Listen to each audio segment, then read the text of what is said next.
Hi friends, நான் நல்லா இருக்கேன். நீங்கள் நல்லா இருப்பீங்கன்னு நான் நினைக்கிறேன். என்ன பண்ணலான்னு யோசிச்சுட்டே இருக்குங்க. ஏன்னா இந்த டிஃபன் செய்கிறது பெரிய வேலைங்க. அந்த டிஃபனுக்கு சட்னி செய்கிறது அதோட பெரிய வேலைங்க.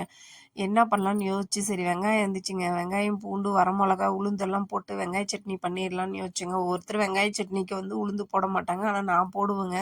சரி கொஞ்சம் கொத்தமல்லி தலையும் இருந்துச்சுங்களா, ஏன் வேஸ்ட்டாக போக வேணாம். நாம் எப்பயுமே வாங்குறது அங்கலாப்பில் வாங்கி வச்சுருவோம். ஆனால் ஒழுங்காகவே அதை பயன்படுத்த மாட்டோம். நல்லா உருவி சுத்தம் பண்ணி ஒரு ஜோக்காயத்தில் போட்டு வச்சிட்டோம்னா நம்ம பச்சை தலையாக போட்டு வைப்போம். ஆனால் அதுலேருந்து எடுக்கும்போது எப்படி தெரியுங்களா இருக்கும், கரேன்னு இருக்கும். இந்த மாதிரி யார் வீட்டில் நடந்திருக்குன்னு எனக்கு கமெண்ட் பண்ணுங்கள். மறக்காமல் வீடியோவை சப்ஸ்கிரைபர் பண்ணுங்கள், லைக் பண்ணுங்கள், கமெண்ட் பண்ணுங்கள்.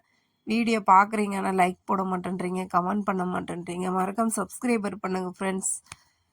தக்காளி பழம் போட்டாச்சு ஃப்ரெண்ட்ஸ். தக்காளி பழம் ஒருத்தர் போடுவீங்க, நான் தக்காளி பழம் போடுவேன், கொஞ்சம் புளியும் போடுவேன். அரைச்சி பாருங்கள், செம்ம டேஸ்ட்டாக இருக்கும். வரமிளகா, உளுந்து, பூண்டு, சின்ன வெங்காயம், முடிஞ்ச சின்ன வெங்காயம் இல்லை பெரிய வெங்காயம் கூட போட்டுக்கலாம்.